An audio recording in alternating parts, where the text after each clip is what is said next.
Hi friend, welcome to our channel friends. ఇవాల్టి వీడియోస్లో అన్నదాత సుఖీభవ పథకం గురించి ఒక కొత్త అప్డేట్ అయితే రావడం అయితే జరిగింది ఫ్రెండ్.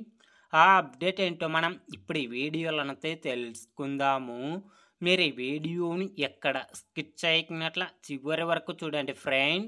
అప్పుడైతే నేను చెప్పేది మీకు అర్థమవుతుంది. అలాగే వీడియో నచ్చితే ఒక లైక్ చేసి ఇంతవరకు మన ఛానల్ సబ్స్క్రైబ్ చేయని వాళ్ళు వెంటనే సబ్స్క్రైబ్ అయితే చేయండి friend. AP CM Chandrababu Naidu గారు అన్నదాత సుఖీభవ పథకం కింద అర్హత ఉన్న రైతన్నలకు ఏడాదికి 20,000 రూపాయలు డబ్బులు జమ చేస్తామని చెప్పడం అయితే జరిగింది ఫ్రెండ్స్. కాబట్టి అన్నదాత సుఖీభవ పథకం కింద అర్హత ఉన్న రైతన్నలకి ఫిబ్రవరి నెలలో 20,000 రూపాయల చొప్పున డబ్బులు జమ చేయడానికి ఏపీ సీఎం చంద్రబాబు నాయుడు గారు సిద్ధమైతే అవుతున్నారు ఫ్రెండ్. ఏపీ రైతన్నల గురించి ఏ చిన్న అప్డేట్ వచ్చినా వెంటనే తెలుసుకోవాలి అంటే వెంటనే మన ఛానల్ని సబ్స్క్రైబ్ అయితే చేయండి friend. Thank you for watching my video.